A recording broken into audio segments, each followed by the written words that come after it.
We are live. Do, do, do, do, do, do, do.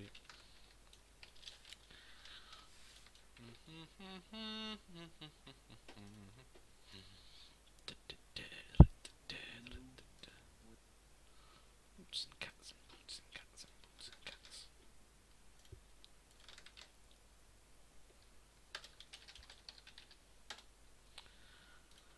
Right. Right. Hello. Do, do, do, do, do, do, do, do, do.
Green light. Give it all you can.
Hi, mate.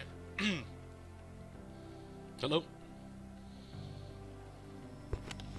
It'd help if I didn't have my mic muted. Yeah, that's alright. Take out the password that you typed in, Yep. so the password should be blank. Yep. Hit connect. Yeah.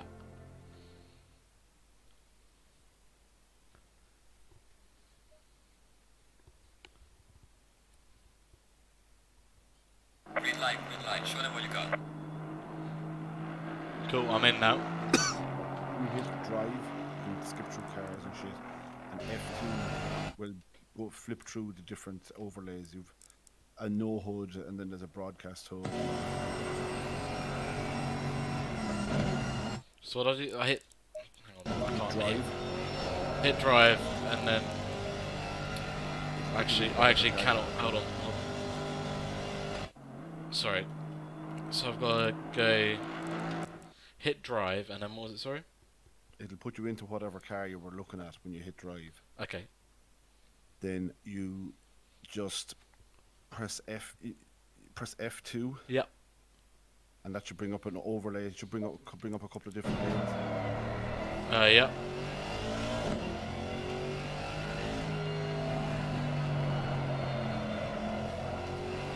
So keep going through until you find the one you want.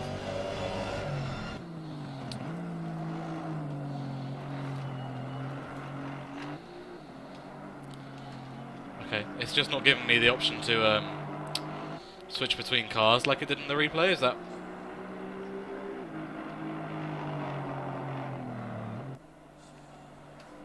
Hit escape and then return to pits. Yep. Can you share your screen there actually to see what's showing you? Yeah. Let me move if it brings it into one fucking time.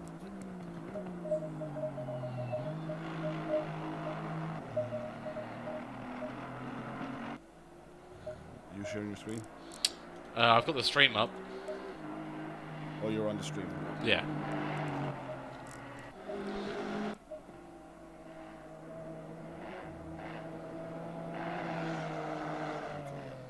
Right, so if you press drive, Yep.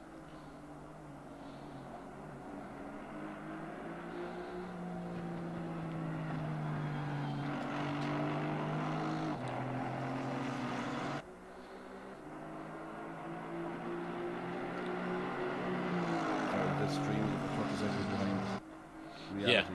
That's all good. So I've pressed drive and I'm just watching No, press Conclaves. F. Yeah, press F2. Yep. A couple of times. There should be a list of different things come up. There is, yeah. So there's the one for broadcast. Yep.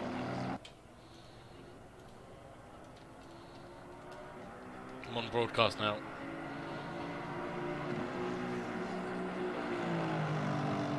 So if you press, when you're on broadcast, if you press shift right and left to change the cars. Okay, cool. And that just moves around in the order they're on track, does it? Yeah, Cool. it'll move around more or less what's in the thing now. The other side to that is go back and hit escape, Yep. quit the garage, quit the pits, whatever it is. Yep, I'm on garage.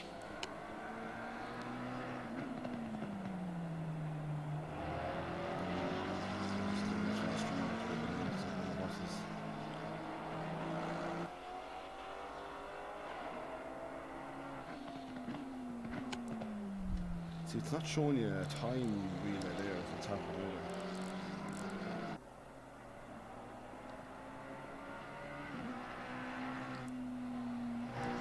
If you press F2 when you're in the garage, it'll show you different screens. No, it doesn't do anything when I'm in the garage.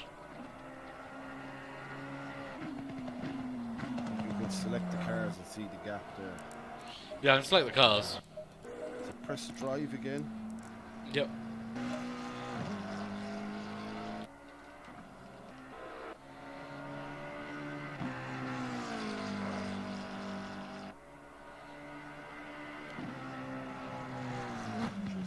We'll have to restart the server anyway.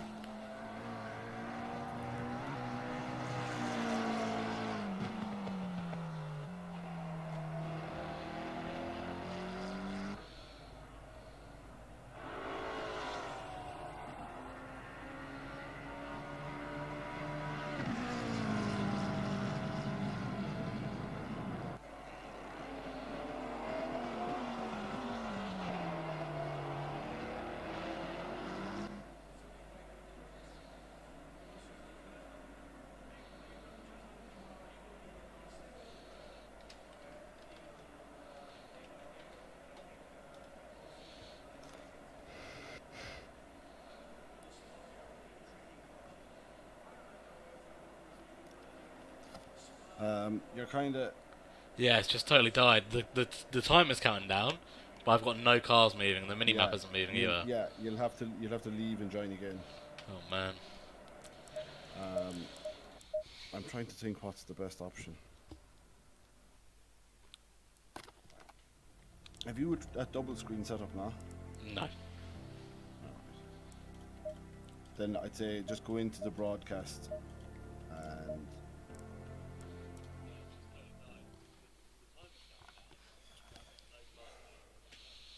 Green line. Give it all you got.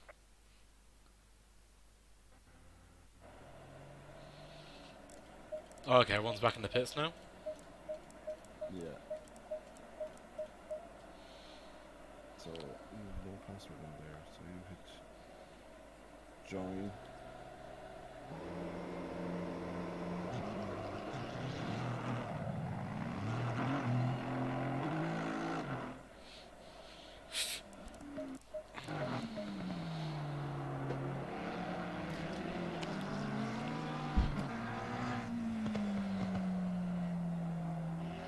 So if you flick through there, if you use that one, Use one right now. the one in the pits. So if you join,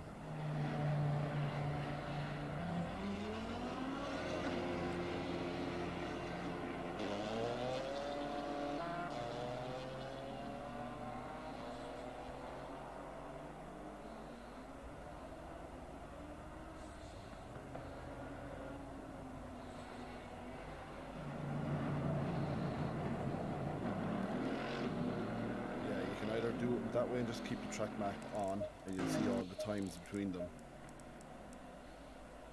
Or you can go to drive and press F2 and go through the different overlays and see which is best. Yeah, no worries. But it's up to you really what you want to do. I'll look into it for next week. I thought it would show the gaps between the cars when they were racing. Or maybe it does show them, but only during the race. Maybe it doesn't show them when it's on practice. The only thing I'm not sure is how to change camera. 1, 2, 3, 4. Oh yeah, so of hit course. drive, Cool, yeah. and then 1, 2, 3, 4 will change through the cameras. And then also F2 and not F2, F3 as I found out earlier. And F4 Yes. and 5. Well, 5 and 6 rather. Yeah, Well, cool. if you press tab there when you're looking at it, it'll tell you what the gaps are between the cars. I think. Cool. Is this practice session going to run the full length? No, it'll be skipped at 10 o'clock, or at 9:30. It'll be skipped on the quali. Okay. Alright? Yeah, no worries. Cool. So it'll be skipped forward in 45 minutes. It'll skip on to quali. Rad. Okay? Yep. Cool. I'm going to bounce. I'm going to bring the wife back. All good. She murderises me. No worries. In a bit. Alright. Ping me if you need anything, and I'll be on Discord. I will do. Alright. Thank you very much. Cheers. Talk to you shortly. In a bit. Blah, blah, blah.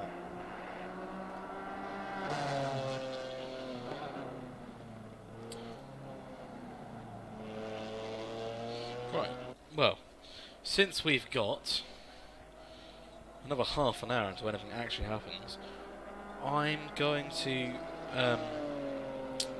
leave the stream on and disappear for like 10 minutes. Cool.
Well, hello and welcome back to the stream. Qualifying getting started in approximately 15 minutes or so.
So as we can see here, we've got the GT4s and GT3s actually on track currently.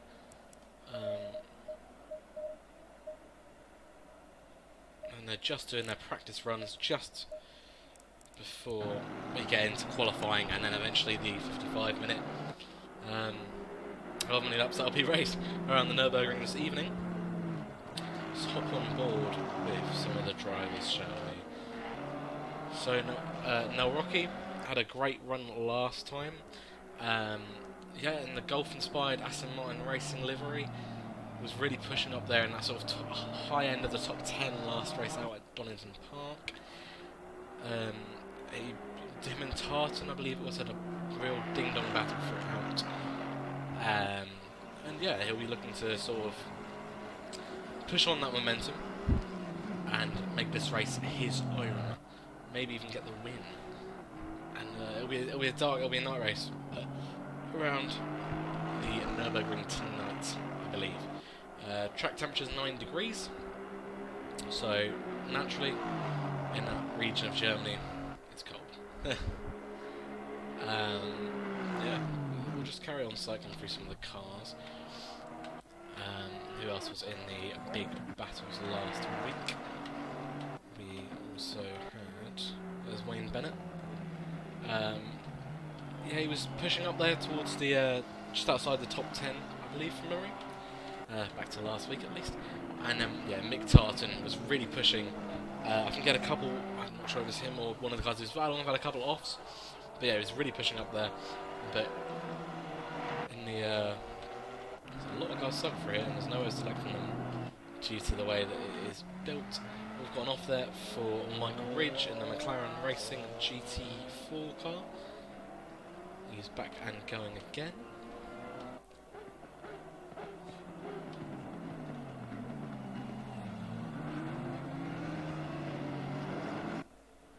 A slow moving car here as well. Not really sure why. Maybe just getting ready to do a harder pushing lap next time around. Luke Hems as well.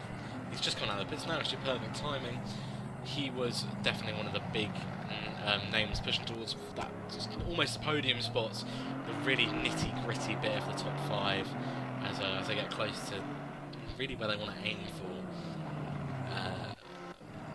Yeah.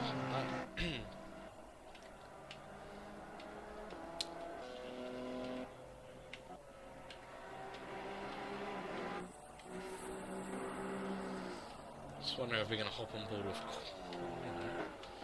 I don't believe that we can. Yeah, another. And of course, Future as well. Alexander Future, who was a big part of that. Him and I believe it was him and Quinn, from memory, were the two really battling away last week for the win.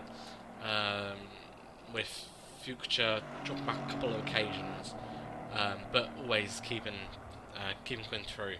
So yeah, exciting racing. Hopefully we'll see it a little bit closer within that top lot today. A little bit less dropping off. Hopefully a really tight race around what is a brilliant racetrack.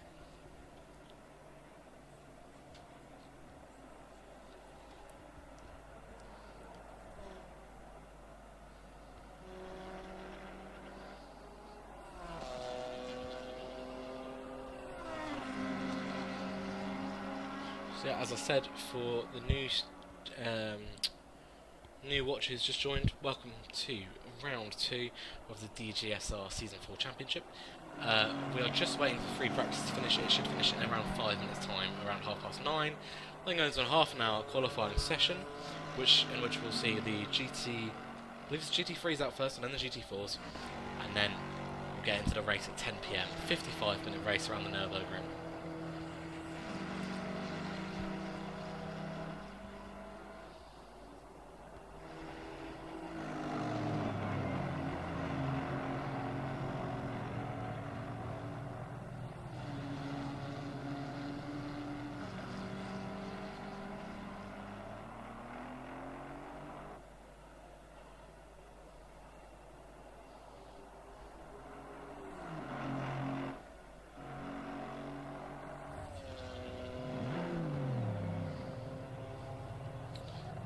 goes concaves, just to get a few last laps in before we get into qualifying.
So yep, hopefully we will see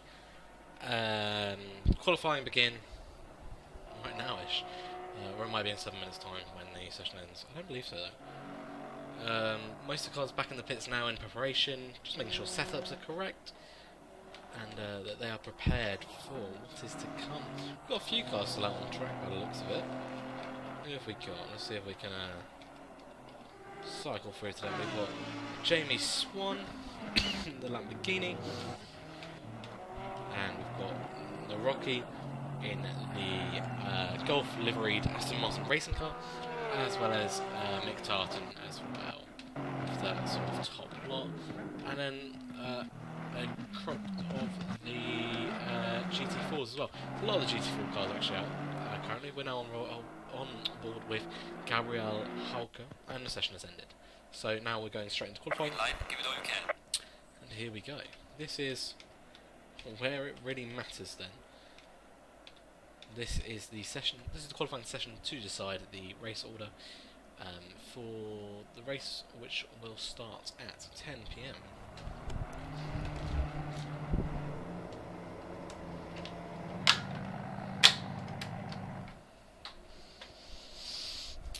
So, hello and welcome to the Dgsr Season 4 Round 2 qualifying here at the Nurburgring. My name is Torrin and I will be your commentator today, I suppose. So, GT3 only for the first 15 minutes. Let's see who can snatch pole position today. We're running on board now with the Retro Castrol Lexus. Brilliant livery. We've got some lovely differentiation throughout the field here tonight in terms of the liveries, but I'm sure that you're more bothered about the car, the racing itself. We're on board with Alexander Future here. He's driving with the BMW, and we'll just ride on board with him for now, and then yeah.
So as I said, Future will be aiming for that top finish today in qualifying, well, and in the race too, but I think qualifying will be a big part towards it.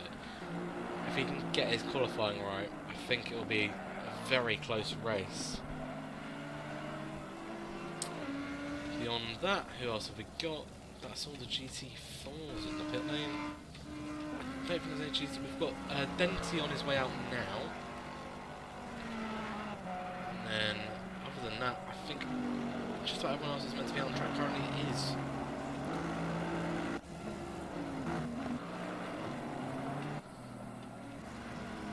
Let's run on board with Hems for a bit.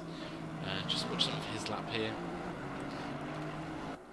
Go on to his on board if we can. Here we go.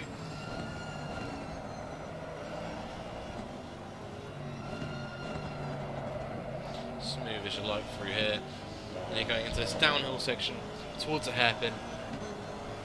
Full throttle. as late on the brakes as he can get. Oh, that feels like it's a bit late. It was. He's gone too deep through there. He's just going to try and make up for it in this final twisty section here. Back up the hill you've just come down. Long sweeping left-hander into a sweeping right-hander. It's a bit less tight, which leads you nicely onto the straightaway. Before you come to the brief chicane here. Again, a little bit wide of the apex there, but the exit is perfect. Sets them up wonderfully for this uphill rush all the way up until we get to the last chicane, which then leads into the right-hander. So let's just right on board here. Yeah, and yeah, just a little bit deep again. The exit, as you'd want it to be. And yeah, it's tight around the final corner. Throttle down, wide out. I don't think there's much more you can want than that. He's 0.9 off of Wilder on that lap time, but and in fact now Walker's gone faster. So we're now on board of Quinn, who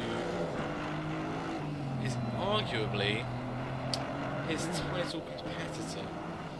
Well, I suppose title competitor is a little bit premature. We've had one race of the season, but in said race we did see these two really pushing one another.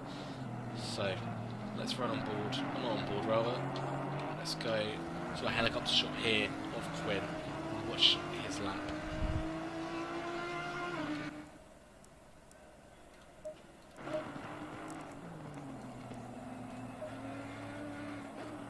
Sorry, I just had to back out there to get rid of some of the HUD so we can see properly what we're looking at here.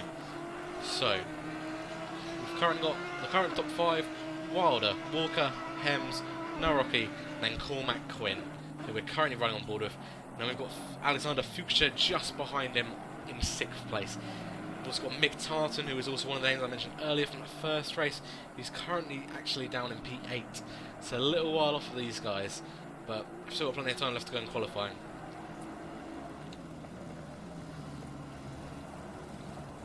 And this is very neat here from Cormac Quinn in the Aston Martin. Let's go onto his onboard, shall we? It's just a little bit swerving. I imagine that would be a bit of time on it possibly. But it may well be that's just that this is a timed lap. He seems to be pushing hard.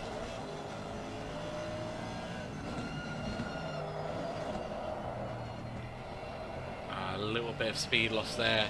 Trying to go as tight as possible in that final corner. I think that's going to keep him P5. Okay, so that was a 4-minute lap time. So yeah, that was a... Here we go then, on board with Cormac Quinn into turn 1. Gone deep in, wide out, throttle down. That's what you want here at the Nurburgring, the first corner. Into turn 2. Smooth as you like.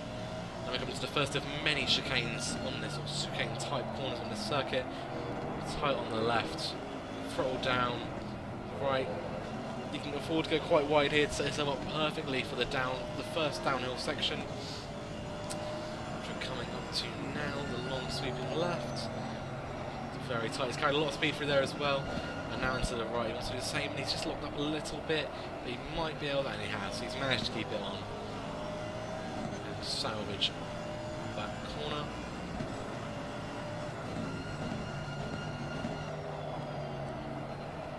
On the brakes there to keep it all together, wide on the exit, it just helps him get that throttle down a little bit quicker. And, yeah, carry as much speed through as possible, use the curbs. Quite a tight exit up until we get to the chicane. Yes, again, another chicane, again using a lot of the use of curbs here, both on entry and on exit actually. You want to get the throttle down, a wide exit. I've seen a lot of drivers taking that wide exit in particular. Wide exit is quite common on this track, but yeah, usually the quickest way to go. Gets on the brakes. Whoa, and wow, he's carried a lot of speed through there. Into the final corner. Tight on entry. Wide on exit. Get the throttle down. And what is that going to do for him? Puts him up to P4. Ahead of Hems and Nurburgring.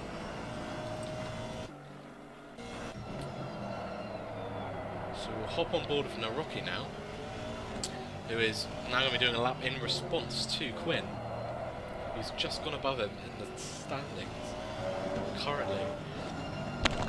Well, apologies for the sneezing and the coughing.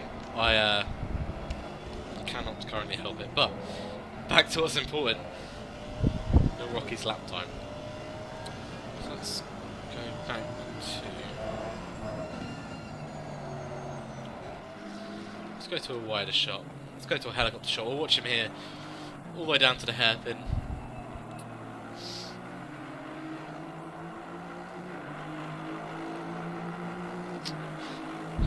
Gets wide early, breaks into the final, into that.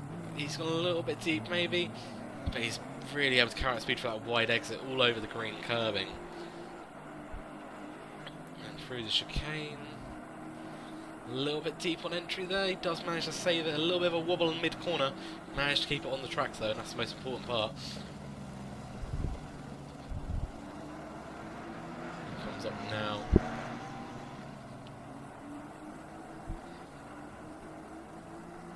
To the pretty much the most open, flat part of the track. So you really want to get the throttle down, and this is where your lap can be made or just broken here. Gets the braking just right, hopping over the curbs, right on the edge. It's brilliant to see. And tight on the final corner entry, wide on exit, straight as possible. Where's that going to put in? P6. What a lap. Or P5 rather, up from P6. Yeah, Quinn's actually gone up to P2 on that lap, where he was following. He followed Nurburgring. He was behind Nurburgring on that lap. On track, and he's done well to put it up into P2. So now is Walker on a flying lap?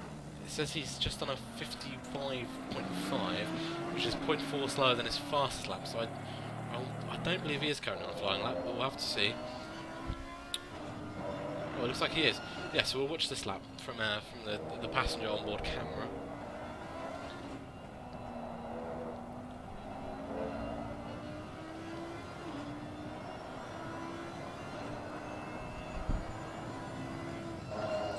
That's one of the wider entries we've seen to that corner so far.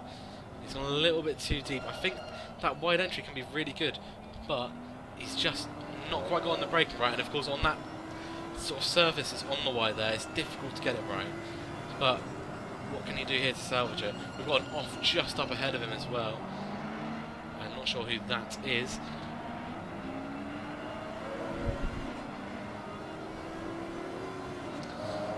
Right, he's that's really it's odd. So on the green curbing, you're all right. It's a smoother surface. On the rumble curbing, just wider of the red and white curb, it just makes it difficult for it seems to make it difficult for the car to turn and to brake on that surface, as we've seen a couple of times on this lap on board with Walker. So I think the drivers will be looking to avoid that as they encounter it. But now we're on to this final section. Pushing this is the fastest part of the track, really. Get us onto the brakes.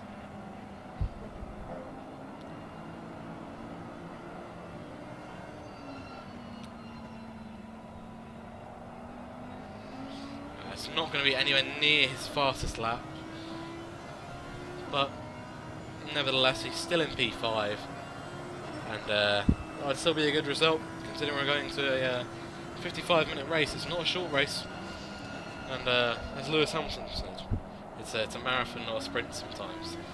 And we'll see that tonight. I think we'll see a real. We saw it in Donington with Quinn leading the way, and he had Fuchsia right behind him for a while.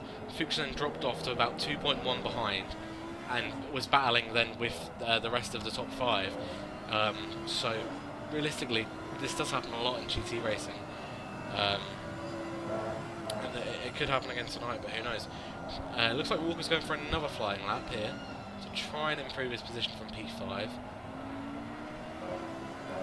And this session will actually be over, so I don't know if he'll be able to finish this lap. He might have to come to the pits at the end of this lap, because GT4 qualifying, their 15 minutes has just ticked over. So we'll ride on board with Keys gets out of the way for Walker. Walker's actually fallen to P7 now. while Hems has gone up to P2, Naroki up to P3, Quinn pushed down to P4, Tartan up to P5, Fuchsia up to P6, Walker down to P7. Can he do anything on this lap to try and regain those places? Or is this going to be a P7 start today? So we're getting to the fastest part of the track here. Just uphill push.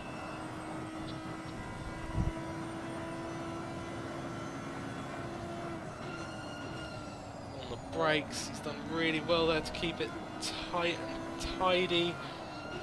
He's locked up maybe a little bit there, gone a little bit deeper than what might have been ideal. Get the power down. What can he do here? Is he going to be able to improve his position? He is, up to P5. And he pulls over immediately. As that qualifying session is actually now over, he pulls into the pits. And now we move on to the GT4 rather qualifying, my bad. So, on to GT4 we go.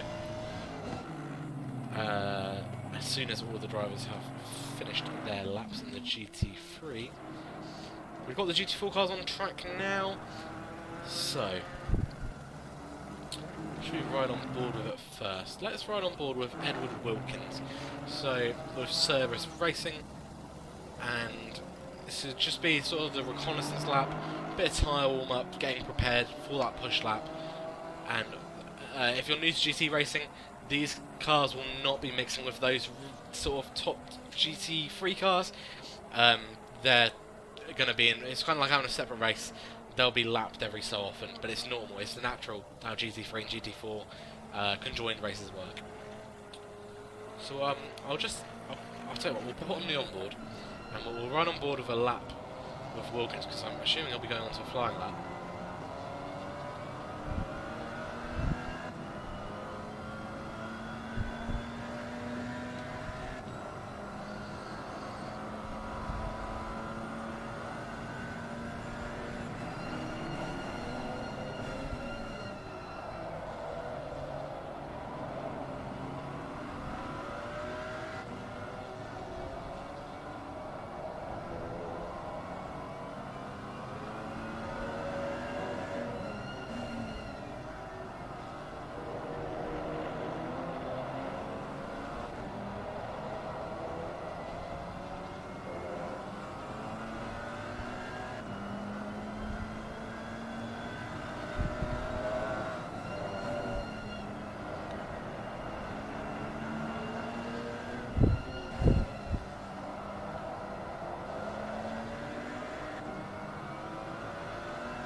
So 2 minutes 6.9 for Edward Wilkins.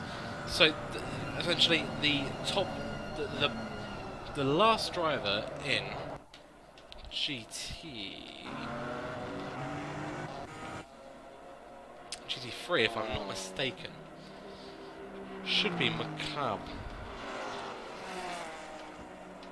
We just cycle through to Macabre. I'm sure this isn't thrilling for you currently. I do apologise. I just want to cycle through to Macabre so we know what the time was that he had set. Who it's going to give us that information. Actually, we should be able to do it. like this, right? So, cab.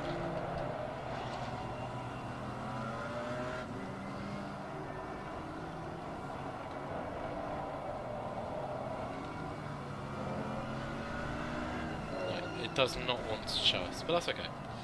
We will have to.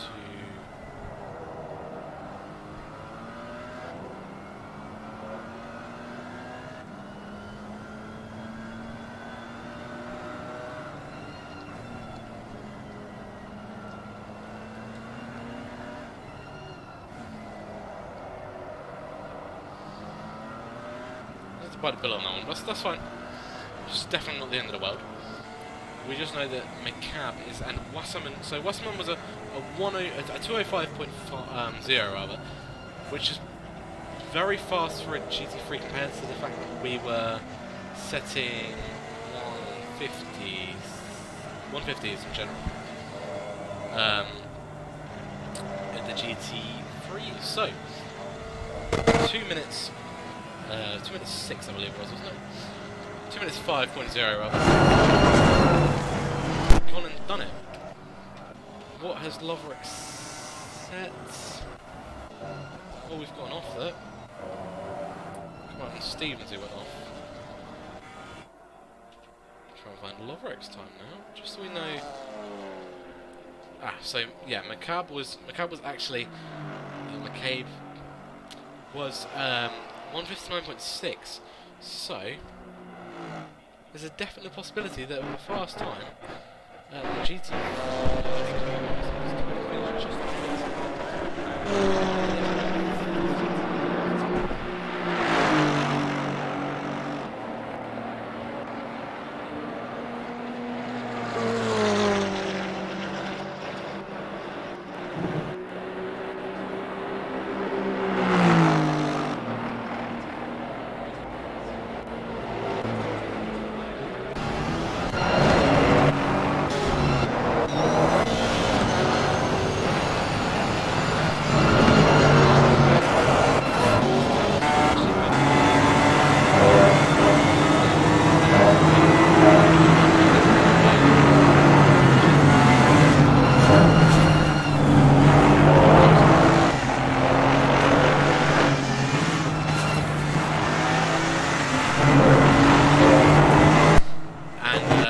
Be Loverick's reply, as will, I'd imagine, the next lap.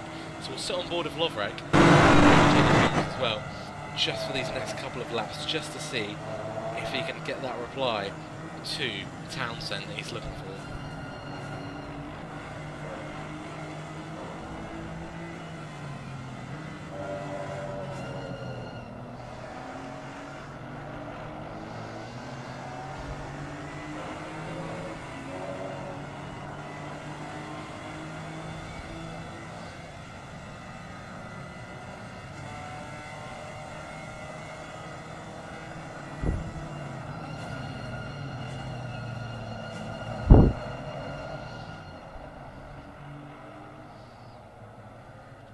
And we've gone off here for Loverick. He's actually gone back to the pits. He's gone off at turn 1, I believe that was.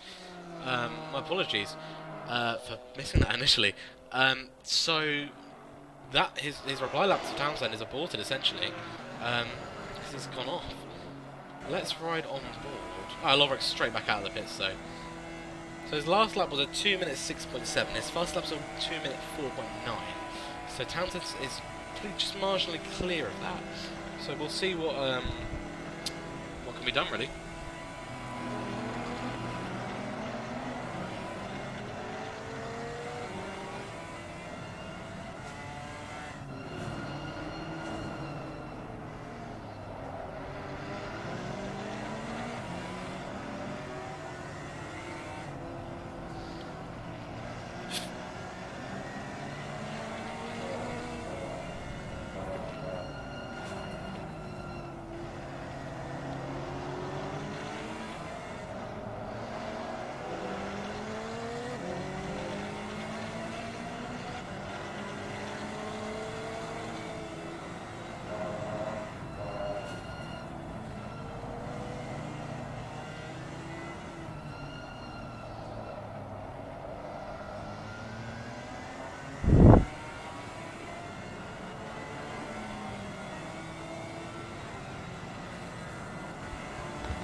technical difficulties. I think the microphone should be working again now, though.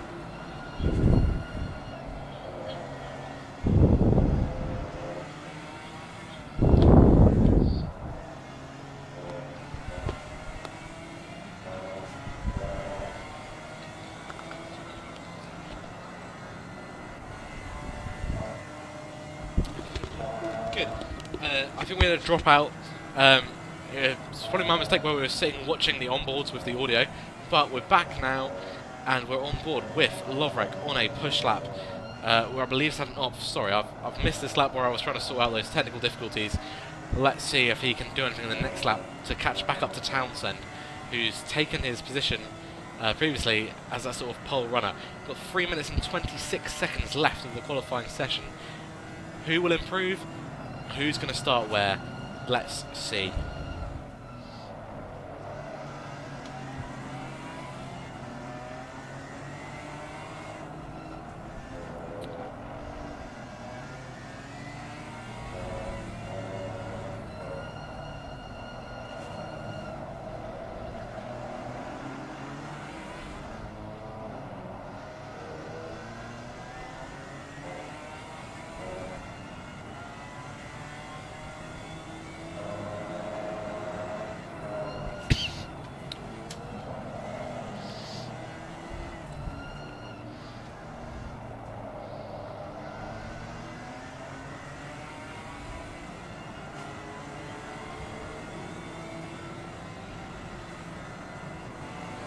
So we're coming up towards the hairpin here.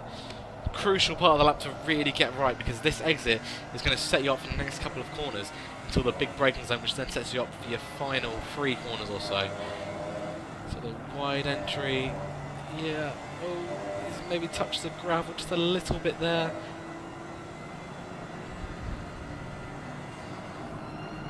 And on the brakes, turned in. He's a bit squirrely through there as well. You can really tell that Lovrek's pushing hard here. He wants that the GT4 pole, so he can really push in the race. And it's looking, it's a fast lap.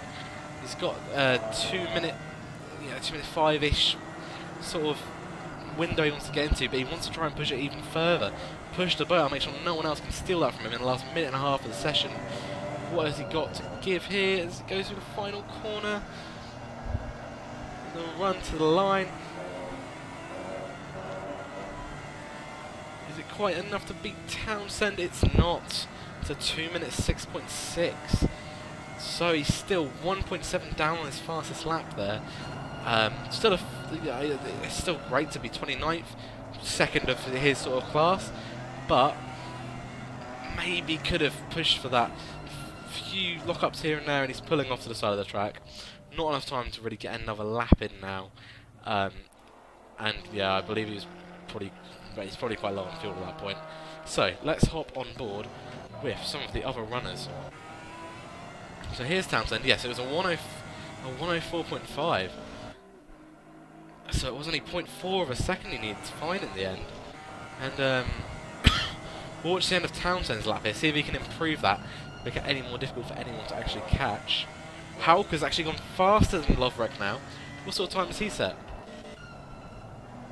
Hop on board with Townsend for the end of this lap. Can he improve on a 2 minute 4.5? Doesn't look like it. Oh, it's close.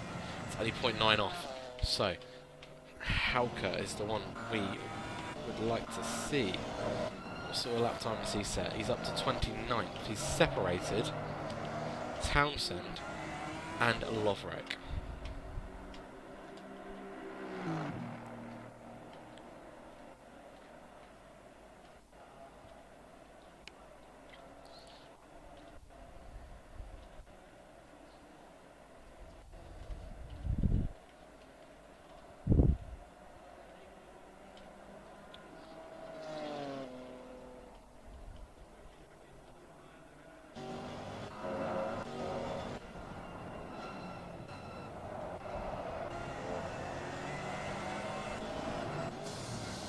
Oh, and Hauk's actually gone off here on a push lap.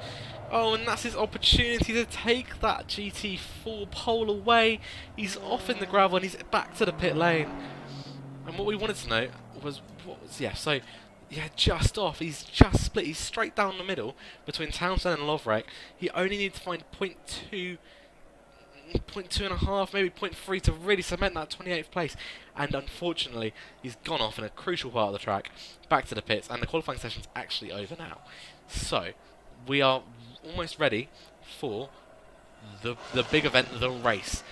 What will happen in the race as Wasserman, out of nowhere, takes 28th place. He's on that GT4 pole. He's beaten Townsend's lap time. And that lap's coming from absolutely nowhere at the flag as well. What a lap, and what a time to do it. It's a 104.4. He's only beaten by 0.1 of a second, but it doesn't matter how much it's by. He's beaten it. What a lap. What a lap from Wasserman.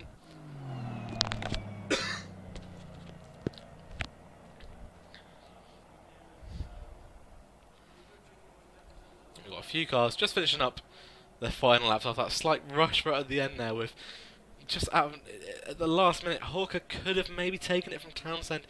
Lovrek had that chance too before he had his off as well. So it's a tight, twisty track, plenty of complicated sections, and yeah. So that'll be our starting order for the race.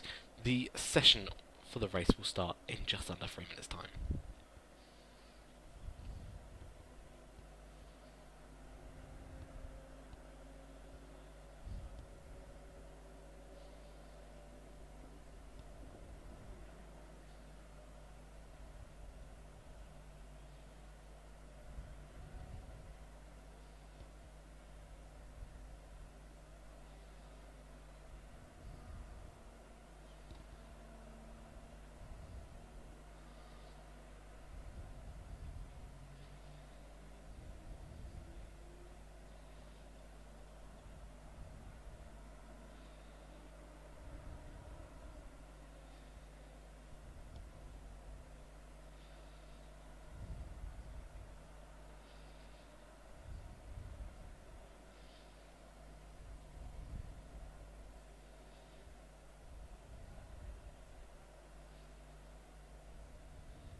I hope everyone is enjoying their Tuesday evening, whether they're watching this stream or not. If you are, thank you for supporting the stream.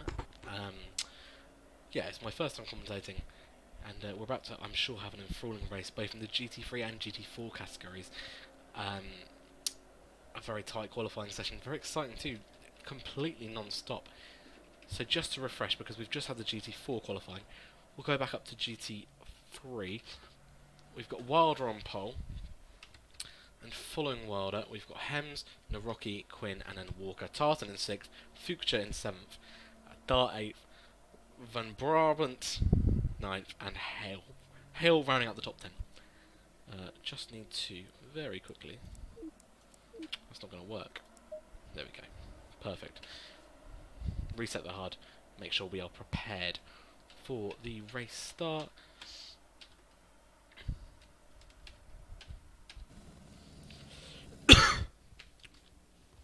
And of course that front row of Wilder and Hems. We've got the McLaren versus the Aston Martin. And then the two Aston Martins behind as well. It'll be a really close battle into turn one, I'm sure, for the 55-minute long race, which will be starting around now in 12 seconds time, 10 seconds, till race start. And of course it's a rolling start as always with these GT3/4 cars.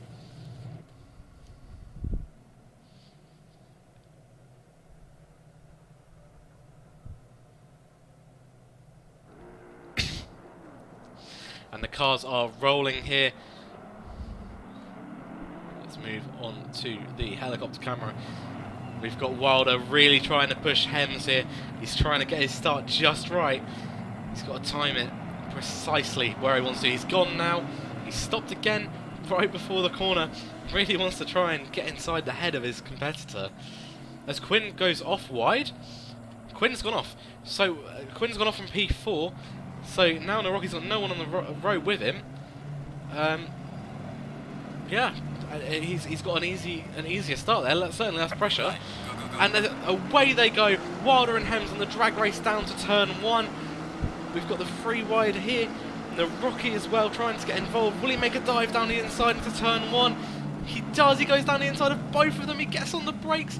Wilder's going to get the switch back. And Hems is pushed down to P3. The Rocky makes it into P2. From P3 on the grid, Wilder leads. What have we got further back? Oh, we've got some contact further back. That's Walker gone off.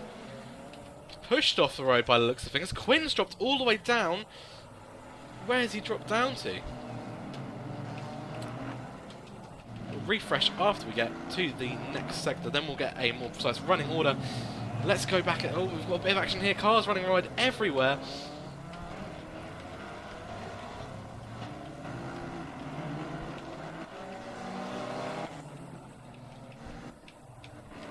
But still, Wilder leads.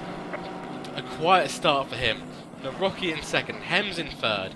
Fuchsia makes it all the way up to 4th on the opening lap already. Tartan up to P5, Dart P6, Hale P7, Van Brabant in P8, Swan in P9 and White in P10. It's more or less going to be one by one here. Let's go and catch up on the GT4s before we get to turn 1. Hauk has not had a great start at all.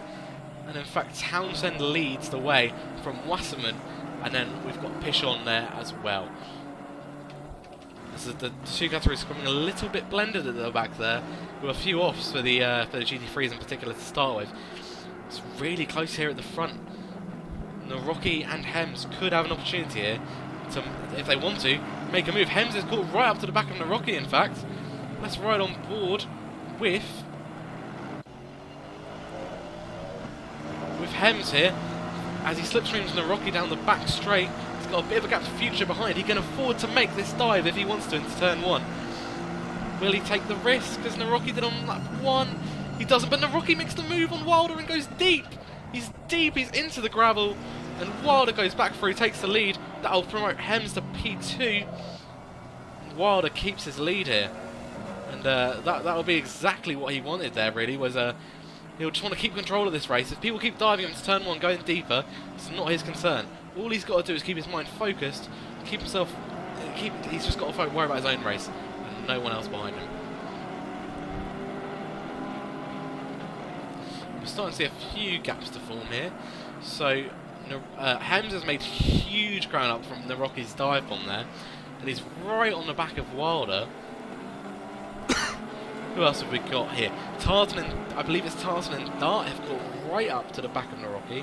They've dropped off a little bit now, but Fuchsia, rather, is right on the back of Nurburgring. Tartan and Dart having their own battle as well. So we've got a few close battles here. As Hems is pushing Wilder along the road. He can make a dive even maybe before the first corner here with this kind of pace. So he continues to push. It's very late on the brakes. He wants to be right behind him into the run-up into this first corner. As we go onto the tighter camera angle, we can see here the McLaren fast out the corner, but the Aston Martin's got the slipstream on him. Is he going to make a run here? Oh, it looks like he's pulling out wide. He may not have the pace. How late is he going to brake? Brakes early. He wants to get that spare line to get the exit out of the corner. And Wilder's managed to pull that one off there. Some brilliant late braking skills there. But he's gone deeper into the corner here. Hems is going to move alongside. This is a thrilling battle for the lead here. Matt Wilder defending. Nurburgring's back a bit further. We've got Hems here going for a move. He's gone deep. Can Wilder switch it back and get the position back? No, he can't. Hems makes the move for the lead and he makes it stick. What a move. Into turn 1. So now Hems leads Wilder from Nurburgring and then Fuchsia. And then close behind Fuchsia we've got Tartan and Dart as well. So we've got quite a thrilling race here with the top 6. We're just gonna run through the order a little bit. We've got a bit of a gap back then to Hale, Jacob Hale, and the Lexus, and then Jamie Swan, And we've got Dave White going wheel to wheel here with Bruce Hughes. Van Brabant, Hillier, King, and then Wayne Bennett with Matt Keys, and then Alex Robinson, Bruce Hopkins, Dan Tompkinson, and Jimmy Lynn.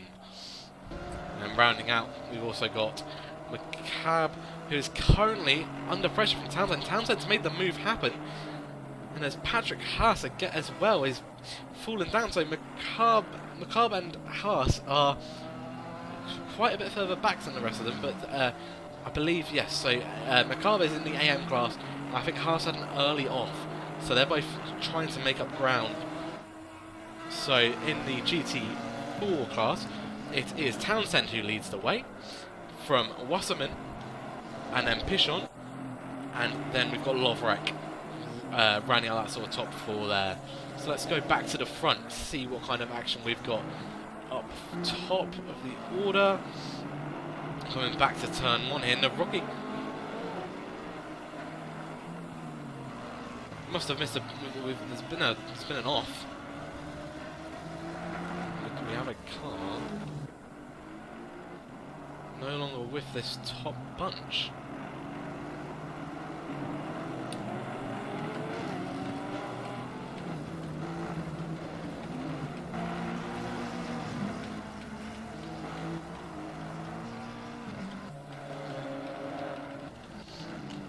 Nevertheless, back at the front, Luke Hems leads the way, Nurburgring in second, Fuchsia up to third now, Mick Tartan in fourth, Dart in fifth, Hale in sixth.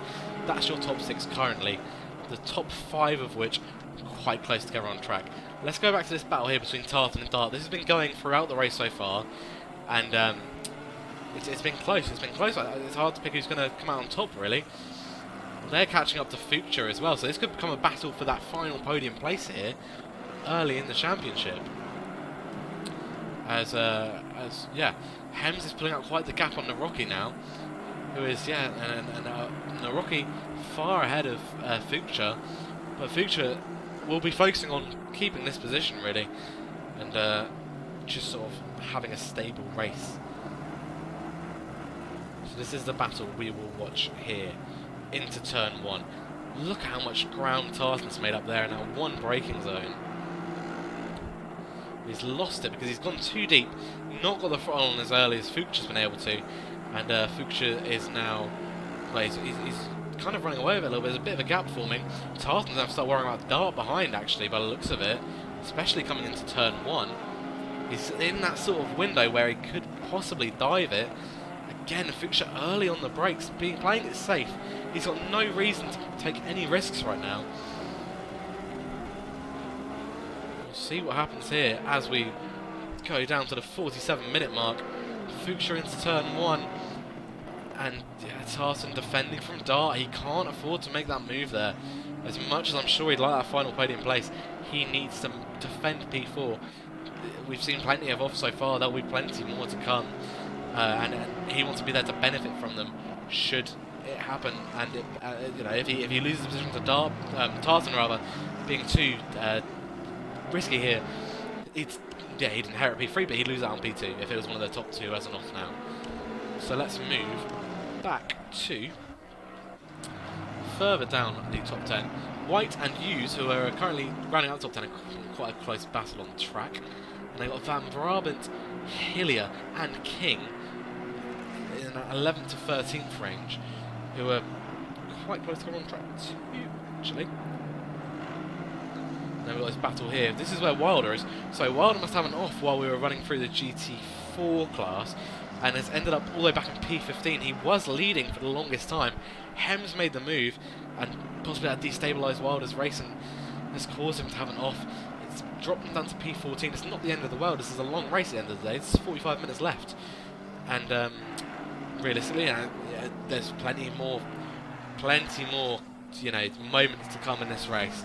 I doubt we've seen the end of offs and dramatic moments and dramatic overtakes of that too. Let's move back up to the front then. These really close battles as Hems now catching up to the back of these GT4s. As Hawker goes out wide, as he should here, to just let the GT3 leader through. Nurburgring might get a bit of a slipstream here, actually, you know. Might be an opportunity for him. Future's going to have to defend from Tartan coming down the back straight here.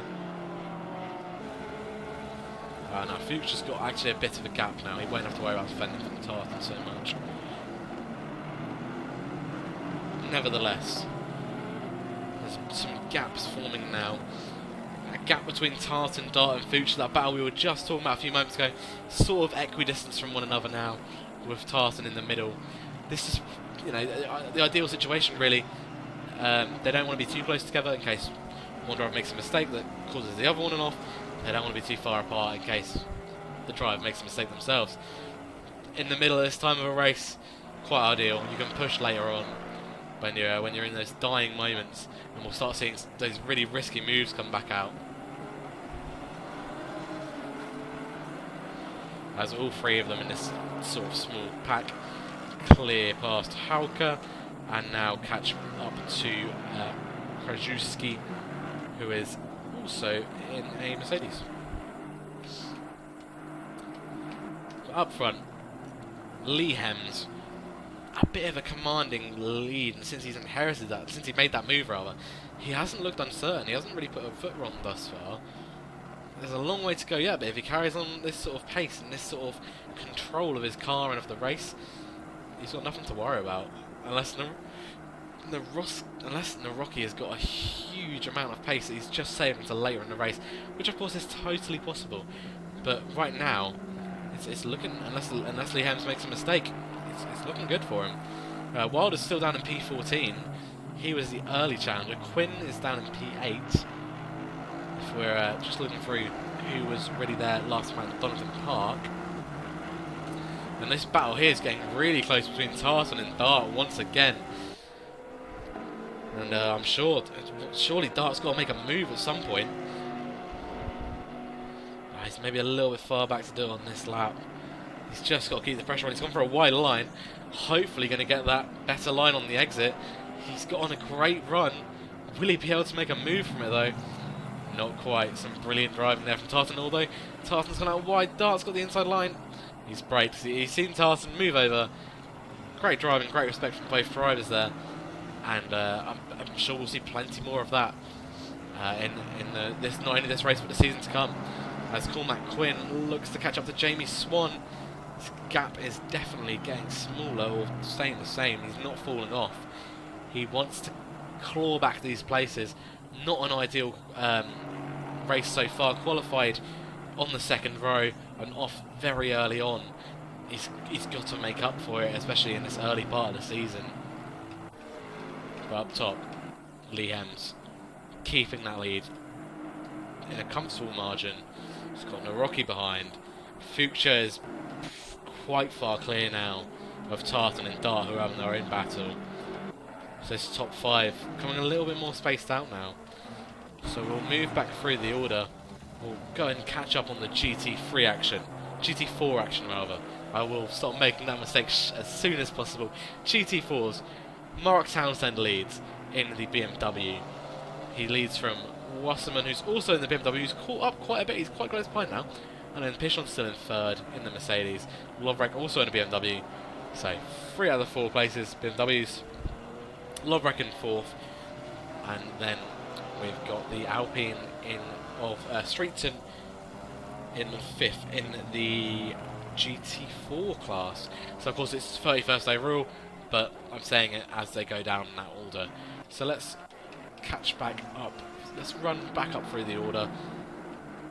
Wilder's made a move on, I believe on Keys. Yep, so Wilder now right up behind Hillier actually in the Aston Martin. Is he going to make a move here? Let's watch them go down to turn 1. He's so close behind.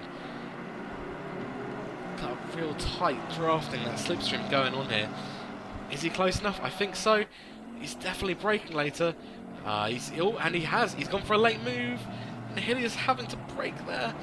Oh, and it's close, and I don't know if Hauke got in the way there a little bit. I think Hauke was trying to get out of the way, but the Wilder's been gaining the place there.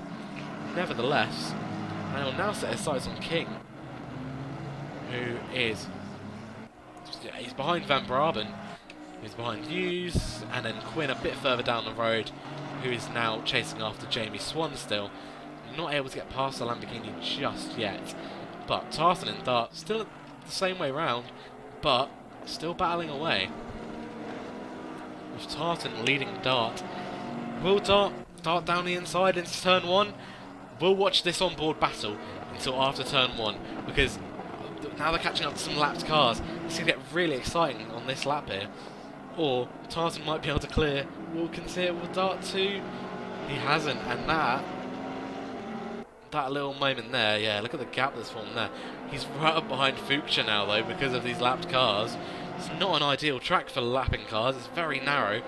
Tartan's now right up behind Fuchsia again.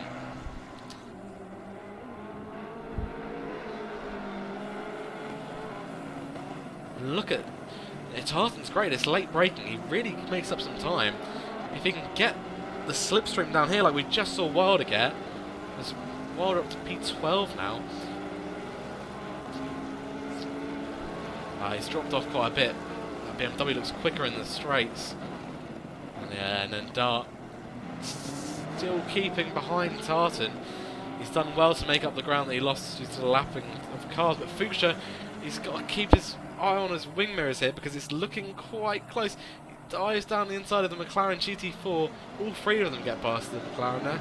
That was great sportsmanship there by Tom Norton to allow them through. And look how close Tartan is to the back of Fuchsia here.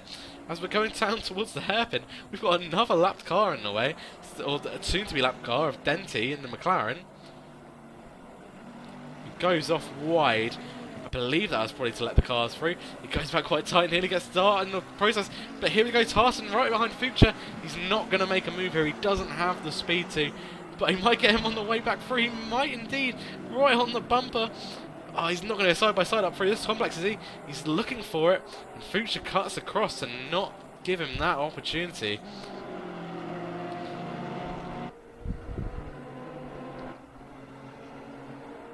And he's right there still. All three of them so close together.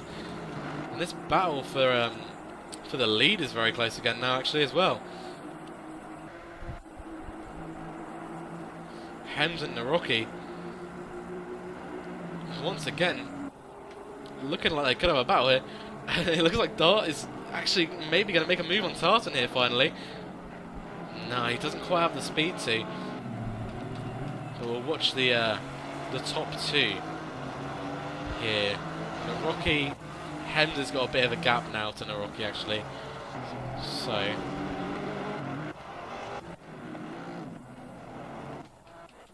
let's find our way back to our battle between Dart, Tartan and Fuchsia. Many lapped cars causing havoc here. Look at this. Oh, and Fuchsia's been spun around by...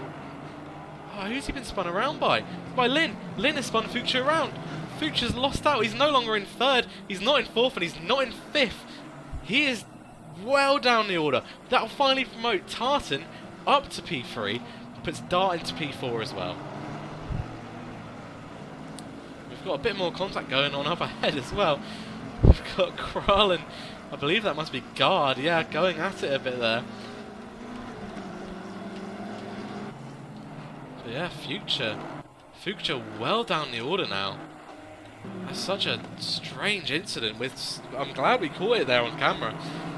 Just, I don't know if it's a misjudgment on the part of which car, the car being lapped or the car that was spun around in the form of Fuchsia. How far down the order has Fuchsia fallen? Is he only down to P6? He is only down to P6. That's not too bad, considering he was spun all the way around. He's still ahead of Jamie Swan, who has got... he's got Cormac Quinn for company now. And this is going to be a close battle here, going down towards the start-finish straight. He's been behind that Lamborghini lap after lap after lap. Will this be the lap he makes a move? And he's late on the brakes. Really cool up, and they're behind Goncalves, who's going to get out of the way here for Swan. Quinn's going to make it 3 wide with the lapped car. Not quite. Jamie Swan's got a bit of a pace advantage going on here. Cormac Quinn's looking for anywhere around. Surely he won't dive down the inside here into the chicane. No, he sits in tucks in, gets ready for... Oh, and what a run here for Quinn. The door's been shut in front of him by Jamie Swan, though. Swan positioning that car perfectly, but he will be under threat here, going down the start-finish straight. Cormac Quinn wants P7. Jamie Swan is determined not to give it away. Oh, and here they go. Oh no, that's Guard rather, in the similar-looking GT4 Aston Martin.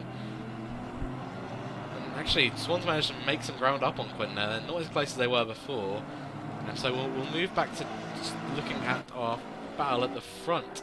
Tartan's still in P3, and Dart still behind him.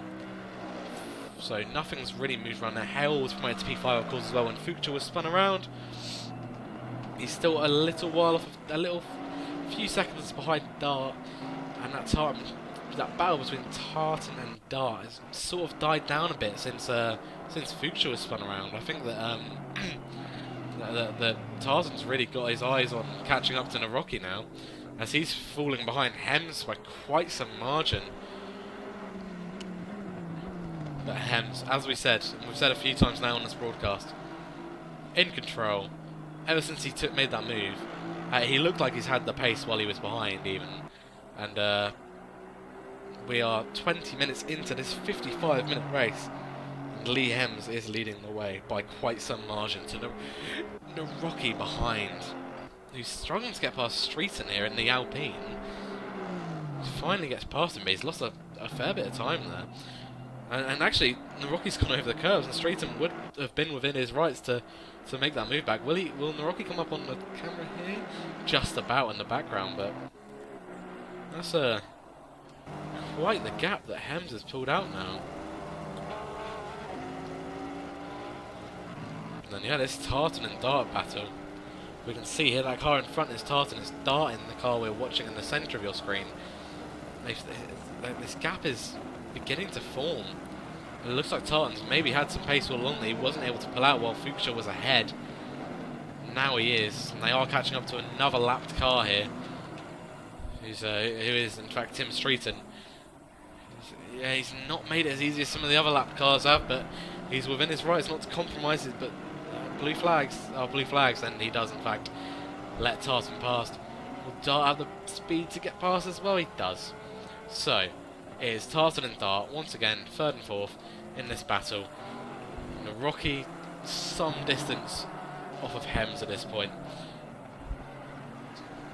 Just looking at the timing screen now, 6.4, almost 6.5 seconds behind Hems in fact. A further 3.5 behind Nurburgring is Tartan.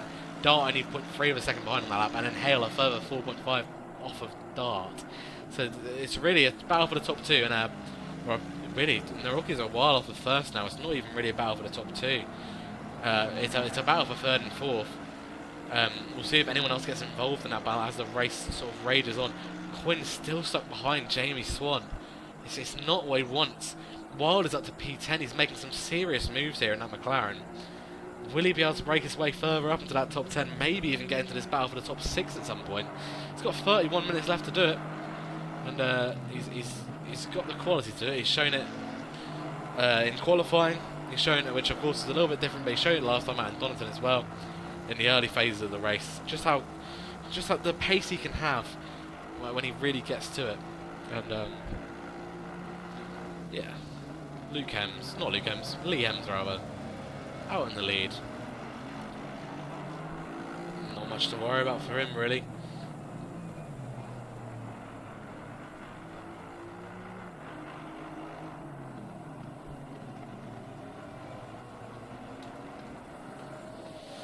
So Nurburgring's past the lap cars.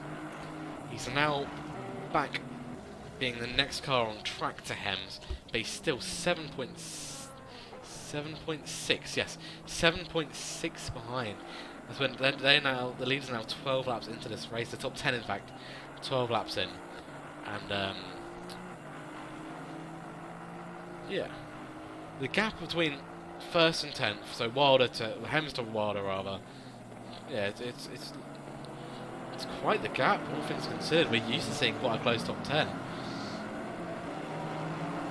This gap between Hems and Nurburgring is not getting any smaller. Even as Hems comes up to traffic, Naroki's now 8.4 behind. Tartan is, if he keeps, he is really beginning to catch Naroki here. It would not surprise me if in the next couple of laps we start seeing Tartan and Dart on the back of Naroki, the same way they were on the back of Fuchsia before Fuchsia was hit by the GT4 at turn 1 a few laps ago. So we'll quickly revisit GT4 while we're waiting. So in the GT4, still Mark Townsend out in the lead. Nothing to worry about for him so far. He's got Wasserman in second behind. David Wasserman in second behind him, on the same straight as him. In fact, there's the two of them there next to each other on track, relatively close together, but no moves as of yet, rather. As we've got then Pishan still in that sort of, I guess, net P4 in terms of the, well, P3 rather. My apologies, in the GT4 section, followed up by Lovrek in P4, and then Jimmy Lin in the, Jimmy Lin's in the McLaren rather, he's not in the GT4. So it's actually Streeton and then Pishan's fallen down. He's gone into the pits by the looks of it. So that would explain why he's gone down in order a bit. As we go back to the front with Lee Hems. I don't know why I keep thinking it's Luke, nevertheless. Lee Hems leading the way. 5.5 seconds clear now of Naroki. Naroki's actually gained 3 seconds, so Hems, the traffic is really beginning to affect Hems a little bit. In fact, and then Tartan's only 2.1 behind Naroki now. So Naroki is actually dropped, though, and now 3.2 behind. So Tartan and Naroki, there's actually a gap forming there now. It's looking a bit more positive for Naroki from behind. He's just got to try and make up that time to Hems if he's going to push for the lead and push for the win here today.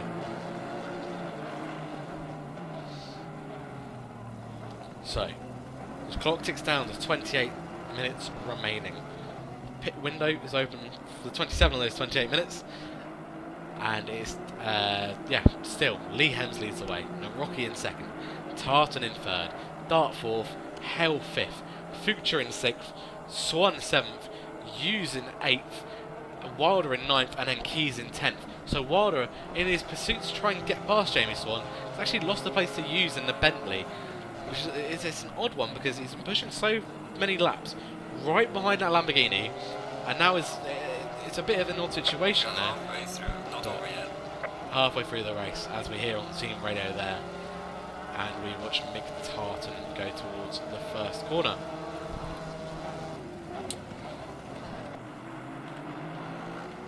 And yeah, so a gap of 7.1 from Hems back to Naroki in second, and then the gap from Naroki to Tartan in third is 2.8. So the top three quite spread out again now, which I suppose is what we're expecting to see at this stage in the race, as we're really getting into that lapped cars period of the race. But a thrilling race so far. We've seen some real clean, some real respectful driving. We've seen a couple incidents which both driver error and a couple of collisions, not ideal but sometimes unavoidable.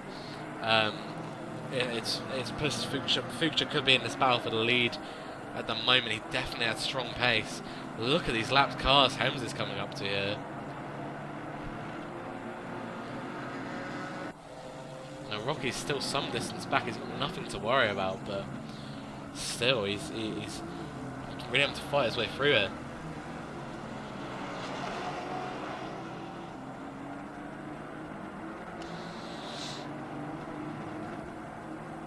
He's actually coming up to lap Andy King in the McLaren in a minute. McLaren GT3 car.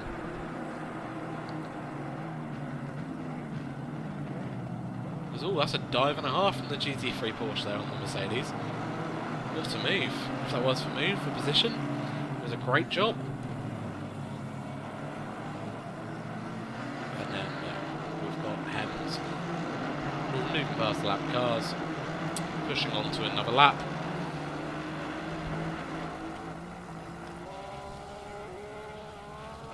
The gap is 3.5 from Hems to Naroki in second. Naroki back to Tartan is now 2.9. So those gaps are getting a bit smaller, but they will. They'll change, and yeah, it's constantly going to be changing while we're getting up to lapped cars, non-stop. And then we've got the battle between Dart and Hale, which we haven't seen the two of them too close together. It's mainly been Tartan and Dart throughout. Could Hale, has Hale got that pace up his sleeve to maybe take 4th place at some point in this race? We'll have to wait and see. At the moment, his pace is pretty much relative to Dart. They're on the same pace lap after lap of their own previous lap, rather. That gap is pretty much staying the same throughout, as Dart laps a car there, all cleanly through the hairpin.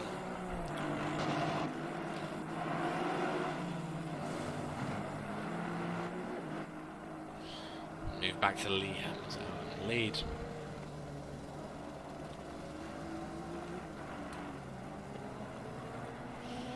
And Hale and Swan, is that? No, it's Hale and Future rather. Looking rather close together by and in fact, yeah, Future's made the move. He's up ahead of Hale. I was just talking about, could Hale catch Dart? And turns out not. Future's actually made the move. He wants to get back with that top bunch now, after being spun around by the GT4. Cormac Quinn down to 19th, so he's down with King now. Could be due to a pit stop. We've seen collisions throughout though, in which have dropped drivers down to that sort of period of the track. I believe he has been into the pits though. So we'll have a look at these gaps again as they come across the start-finish line. And Hale keeping Future true here. He doesn't want to let him out of his sights. Those gaps at the top, again, as I said, they'll constantly change as Hems comes up to lap traffic, or traffic to lap rather.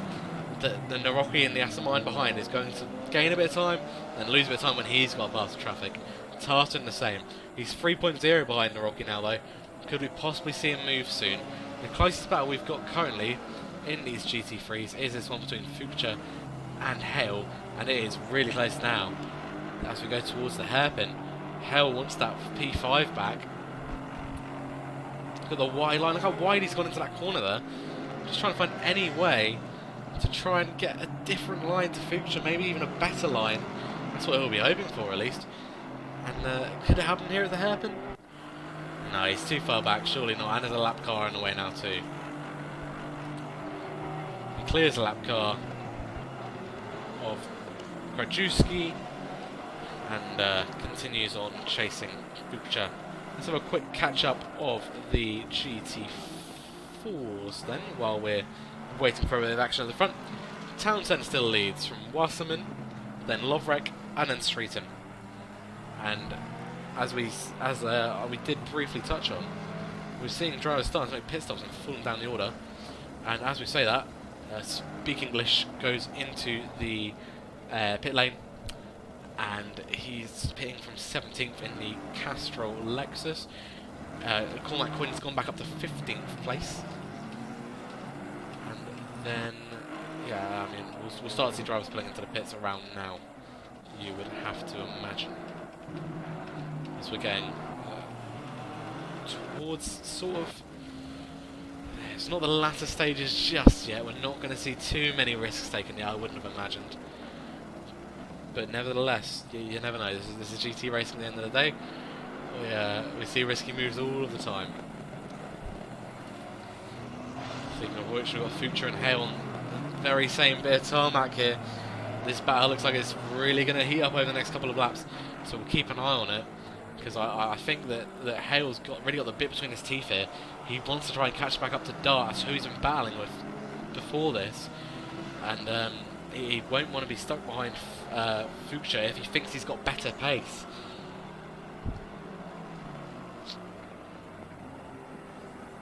However, thus far, it's not looking like he has got better pace. As Speak English stops, drops a few more places down to P20, which was where Cormac Quinn was just a few moments ago, actually. Wilder up to P8. Jamie Swan still in P7.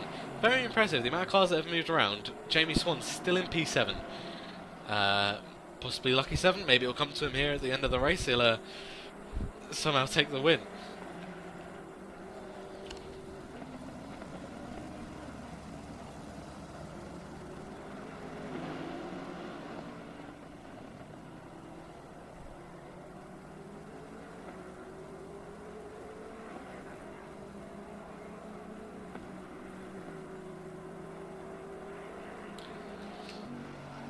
So Dart is clear by about 5.7 seconds of Future, who's only half second clear of Hale currently.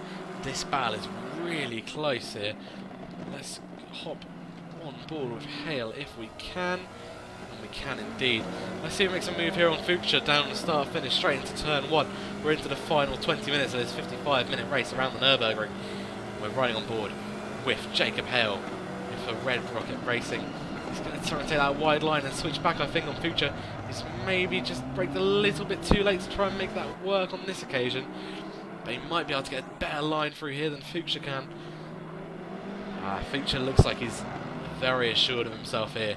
He's got his car right in the middle of the track, making it as wide as possible. We'll never see a wider BMW in the GT3 racing.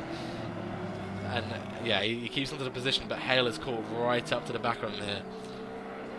As we go down towards the hairpin section, we haven't seen many moves at the hairpin. Could this be one? Could we see Future lose his space to Hale? It's looked like for the past few laps it might be on, but we're going to catch up again to GT4 traffic. And Future's going to breeze around the outside. Oh, and he's gone too deep, and Hale does make the move. He takes P5. I think Future's just gone a bit too deep there, trying to get around the outside of the GT4 car, and that's it.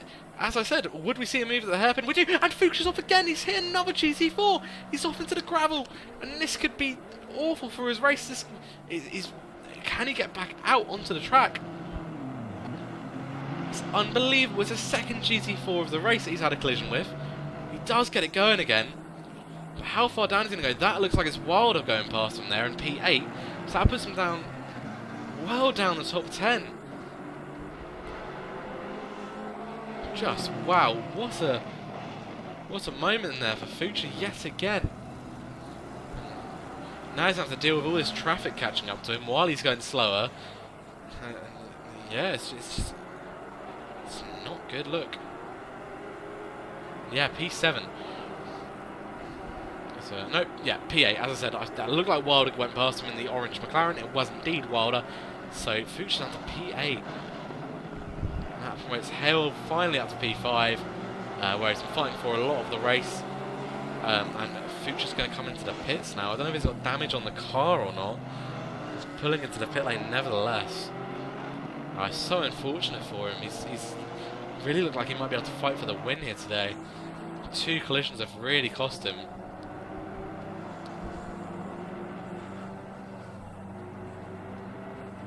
Timing screens, we haven't got too many other close battles in this top lot.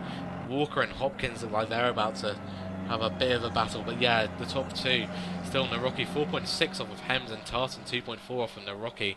Doesn't look like podium places are going to move around anytime soon, unless we see some sort of incident. We've seen it plenty of times with Future today, especially trying to get around lapped cars.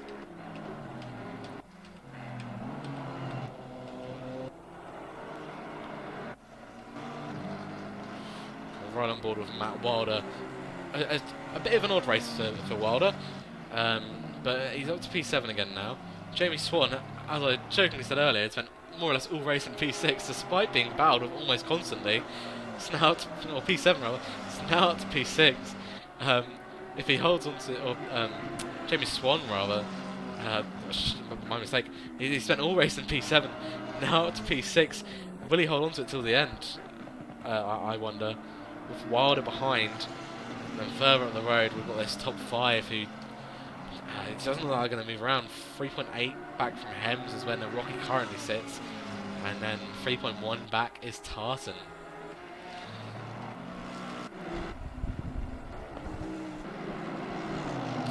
got a battle here between Crossman and Kroll going into the first corner. Crossman goes on the inside. Will Kroll fight back? We've got a collision there as well. This is all sorts of dramatic. And was the GT4 collected there? It looked like it might have been. Yeah, Hale's been collected there. Has he lost any places?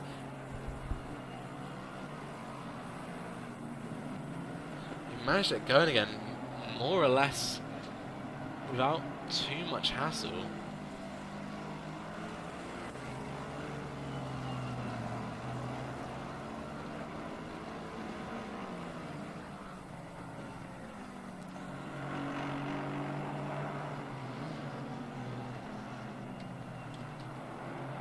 Was it Dart who was collected? There was a car definitely collected in that first corner ruckus just there.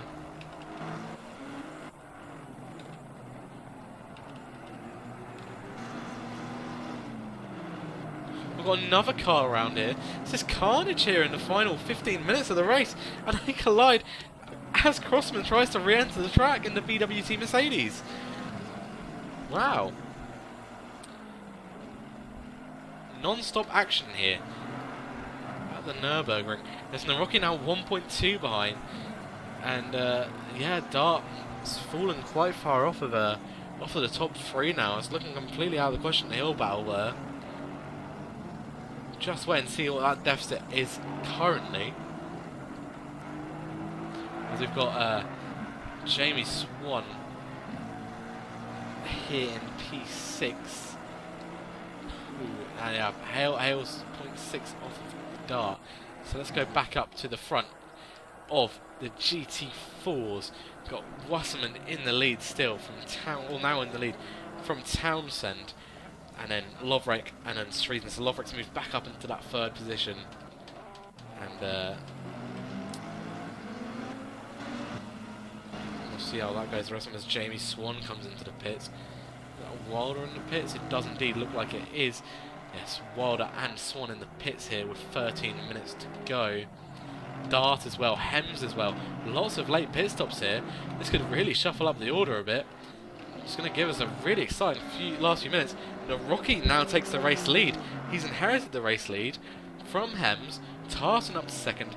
Hems currently only down as far as third, according to our timing screens, but it's actually Hale in third.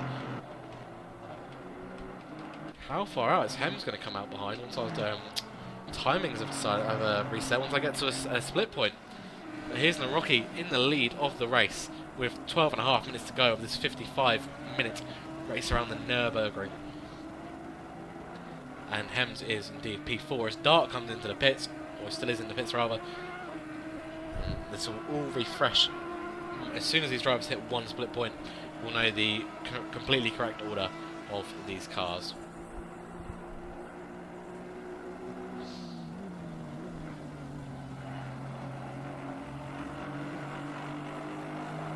So Rocky not pitting on this lap. Tartan also not pitting. And then and Hale in P3. Quite some distance off. You'd be surprised as to compared to how close the front two are. 3.5 seconds. As Hale comes into the pits.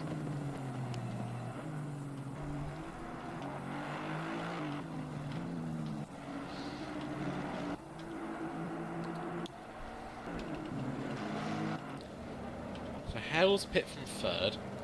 We've got Greenway in the pits. I'd be curious to see if Tartan on the Rocky pit now. With 11 seconds on the clock. There's only 11 minutes rather on the clock. So there's only 10 minutes of the pit window being open. They're leaving awfully late. They must think they've got the pace if they're going to pit again.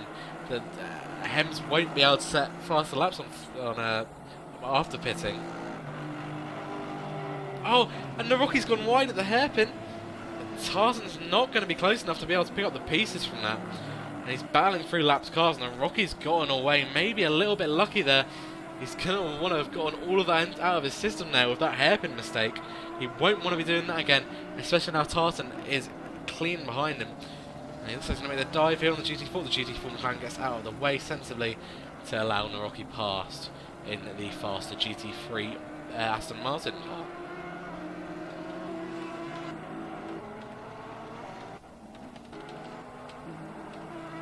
So we're riding in the helicopter view, watching Thomas Narocki in the Golf-inspired liveried Aston Martin. He's not pitting on this lap either, so we'll go through and we will search the gaps to find the close battles that we've got going on near the front. What have we got? Down for P17 with Hughes. He looks to be only points out. Oh, have we got someone in the pits here? Was that one of the top lot pitting? Was that Tartan pitting by any chance? It was, yeah. So Mick Tartan's coming to the pits here. Lee Hems is going to re-inherit second place, you'd imagine. So Hems could still be onto the race to win here, despite the pits coming so late.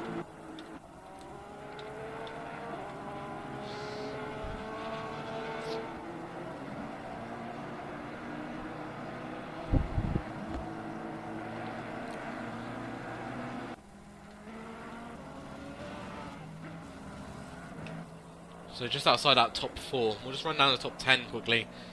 Narocki leads, Tartan in 2nd, Hems in 3rd, Keys in 4th, Hale 5th, Swan in 6th, Wilder 7th, Dart in 8th, Quinn in 9th, and Fuchsia in 10th.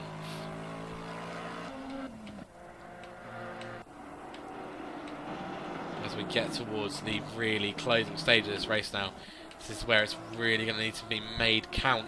In the GT4s, we've got Wasserman leading from Lovrek now, Streeton in 3rd, Townsend down to 4th, and Pishin in 5th in that battle. Attempting to lap Wasserman here, and is Walker. He's going to do it here by the looks of it. That's taken him quite a bit of time to get past there. And then the Rocky's actually getting past. They are our race leader. He will not be one to get caught up in that. And in fact he doesn't, he's going to be catching up to Walker to lap him next, with 8 minutes left on the clock and 7 minutes left of the pit window availability. So we did see Tartan come into the pits on the previous lap, so the order is currently all over the place essentially. Tartan's gap still 10.9 seconds to Hems, so has Hems made a mistake here by coming into the pits when he did? Because it's looking an awful lot like he may miss out here on the win. Could Mick Tartan come back to pit this? Even the Rocky pits, or and that would be a really surprising win, because it's not really looked likely at any point. Tartan looked on for a podium almost for certain from Fuchsia's incident onwards, or first incident onwards I should say. He's got a 10.6 second gap back to Hems now. He's just coming onto the start finish straight. Slight off for Tompkins in there on the final corner. And we've got a battle here between Hauke and Barros. We'll watch on board of these in the Aston Martin and the McLaren respectively. Well, not McLaren rather. Ginetta respectively rather. And they're going to go for a... It's going to be really close here down to the first corner. Looks like Barros is going to go for a move on Hauke here. Will he go for the dive around the outside? Will he get the better line and try and get the switch back through turn 1? As Kral's gone off up ahead. And it's looking like, oh, he's trying to hang it around the outside, which will become the inside for the next corner. And Hauke really closes the door there on Barros. Great, respectful driving between the two of them once again, as we've seen throughout this race. And then we've seen Barros go wide out there. We're going to see a couple of cars come through and lap him just for good measure.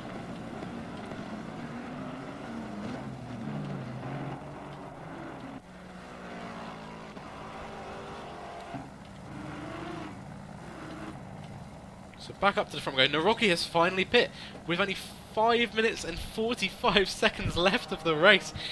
What is this going to do in terms of the order? I need to watch out for where Mick Tartan is, really. And he's coming up to the final corner now. This could be really tight here, you know, between the Narocki on pit exit rather, and and Tartan flying past. Is it going to be as close as we thought it was going to be?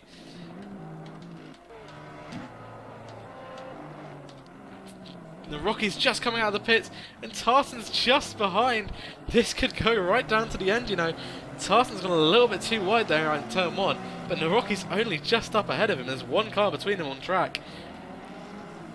And it's the McLaren of Tom Norton who's gone off to let him through. This battle for the lead could really go down to the wire with less than 5 minutes remaining. Lee Hem's way out of the competition by the looks of it. Doesn't look likely like he's going to be able to make a return here. He's 11 seconds off the back of Tartan.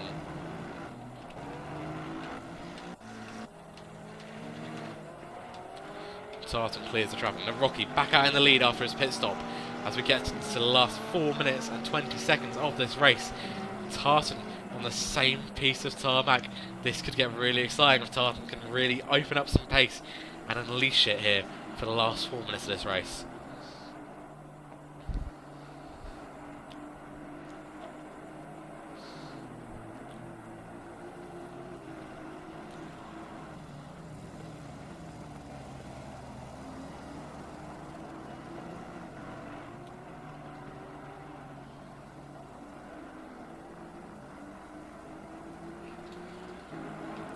Look there, that's the gap. The car in the centre of your screen currently is Naroki in the lead, in control, 3 minutes and 40 seconds to go. Mick Tartan in second, hunting him down, eager for that win. It's not really been in... Naroki's led a lot of this race now, throughout the incidents. And those aside, since Hems, he was on the... He had some gap to Hems and then he was close, they had a bit of a battle. Hems went into the pits, Naroki was unleashed. He's really controlled it since his pit stop, or since Hem's pit stop rather. Tartan looked like he was on for a podium most of the race, and he's been up in sort of that third, fourth, fifth battle almost the entire race. Fuchs's incidents cost him. Hales didn't quite have the pace to keep up with Tartan, and nor did Dart. And now Tartan's looking like he could even be on for the race win if he keeps pushing like this. What's the gap down to? It's 2.1 seconds between Naroki in the lead and Tartan chasing behind. No traffic in the way. 2 minutes and 45 seconds to go. It's come right down to this final few minutes. As further back, we see White go into the pits, and there's a very close battle between Robinson and Hopkins going on. As White tumbles down the order in the pit lane. It's a late pit stop. Very late in terms of the pit window being open as well. An odd time to pit. But nevertheless, we've got a close battle here at the lower top 5 positions by the looks of it. Yeah, we have. So we've got Hale again involved in a 3-car battle. Hale, Swan and Wilder on the same piece of tarmac with 2 minutes to go on the clock, battling for 4th place. Swan has dropped off a little bit here. Wilder's looking like he may even be able to make a move in the next couple of minutes. Well, by the next couple of minutes, I mean the next couple of corners. In reality, if he wants to get 4th place, he's got 2 moves to make in the next couple of minutes, which has now become 1 minute and 40 seconds.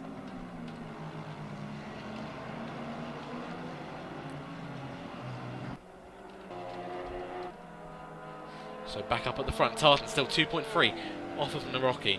That is pretty much... it's not coming down. We've got Naroki entering the final lap now as our race leader. What more can be done? He's just got to get past these lap cars here. He's past Hillier, and he's past Krajewski as well. I don't think that Tartan's going to be able to get this back now. And we're into the final minute of this race. Hillier in between Naroki and Tartan. It's looking pretty much decided. Naroki's going to go for a move here on Townsend. It's a bit of a risky one. We've seen plenty of moves here, lapping moves as well, where collisions between front right tyres and rear tyres. And well, Naroki makes it work. Townsend gives him the space.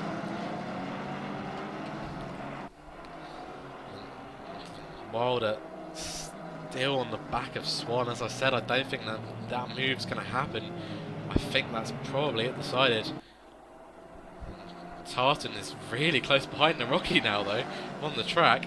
I don't think the gap's come down. It has it down to 1.3 seconds here, right at the end. Could Tartan really do this? Is there any chance that Naroki and Tartan could change places again? It's going to be tight. Naroki's just got to not put a foot wrong. He's just got to get ahead of Wasserman, who's the leader of the GT3s, and he does that with ease.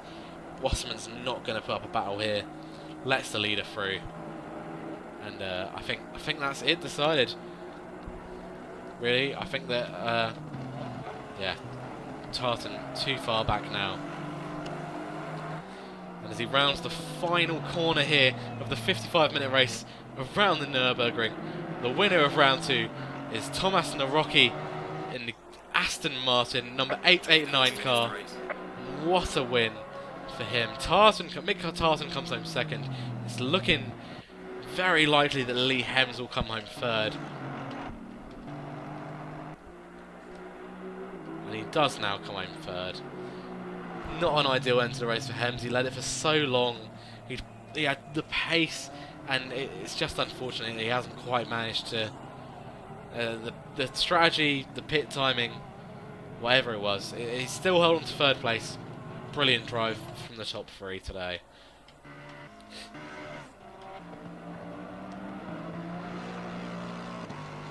As Hell now comes around to finish in 4th place.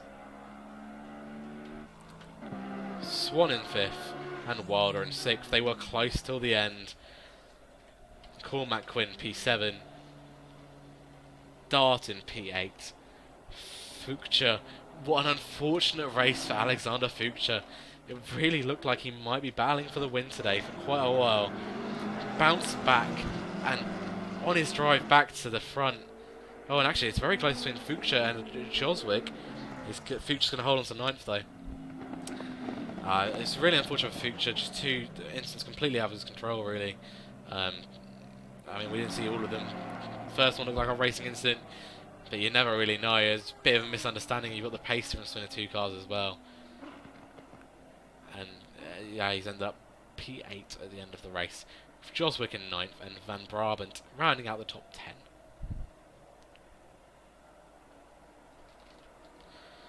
As Wasserman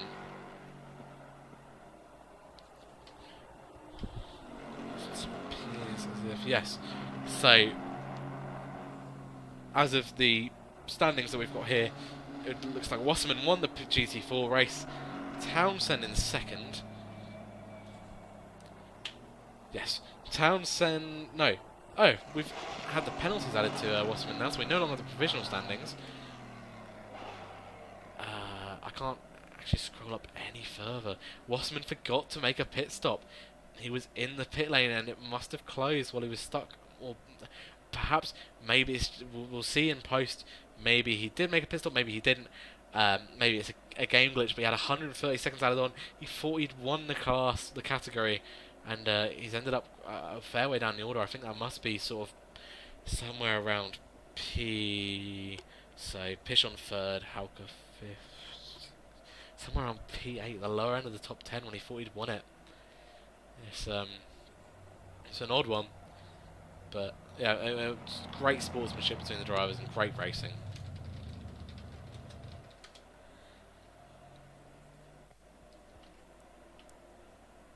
Green light.